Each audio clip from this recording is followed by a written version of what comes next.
मैं अपने घर खड़ा ना थोड़ा एक चीज़ अजीब दिखाने वाला जिंदगी दे विच तुसा कदाई नहीं डिठी सी आज दा व्लॉग तुसा स्किप नहीं करना। आज दी ते तुसा बकरे दे जेड़े फल न ओ सब बकरी को लेंदे डिठो सन, मांझ दे जेड़े मांझ को लेंदे डिठो सन, जेड़े गाय दे ओ गाय को लेंदे डिठो सन। साडा बकरा है ना मेरे चाचू दा नाल पीछे बैक ते मांझ खड़ी है ना ओ बकरा ना मांझ को लेंदे थोक मैं ओरिजिनल लाइव दिखाने वाला बकरा यार मांझ को किवें ले सकदे थोक मैं जुलो थोक मैं दिखाना ओरिजिनल बकरा मांझ को लेंदे यार। मैं आप देख के रियान थी गया मैं आके ये ना व्यूवर शेयर करें ना व्यूवर ही देखें तो सो अपनी कमेंट के राय देंगे तो लाजमी डिसाइड दिल दें बकरा छुड़े ने और मांझ तले मैं दिखाए असल चुना रात को मांझ डोवनी भी है दूध कढ़ना भी है उन्होंने घर में इस्तेमाल भी आते ना जब मैं बकरे कढ़दा तो शरियाम दिखाना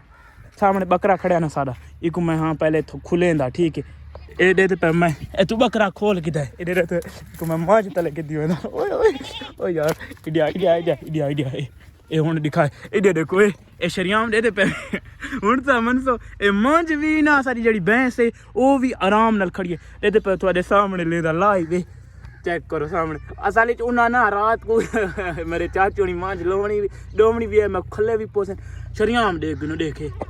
डिठा वे हुन व्यूवर हुन शरियाम देख डिठा वे मांझ को यार बकरा लेंदा पिए शरियाम मैं यार यकीन भी नहीं आता थोक हुन लाइव देख गिनो देख वे थान विच मैंने मांझ कितनी यार शरीफ है दे पे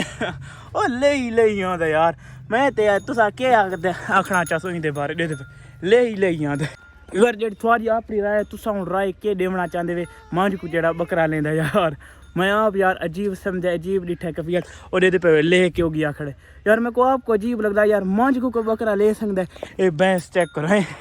एक यार बकरा लेंदा यार मैं आप अजीब समझ गया तुसा हुन लाजमी दसा कमेंट तो आपको आज दा व्लॉग सारा छोटा डेरा किवें लगे मज़ा आया कि नहीं आया यार मेरे को आप तो काफ़ी मज़ा आया माशाल्लाह।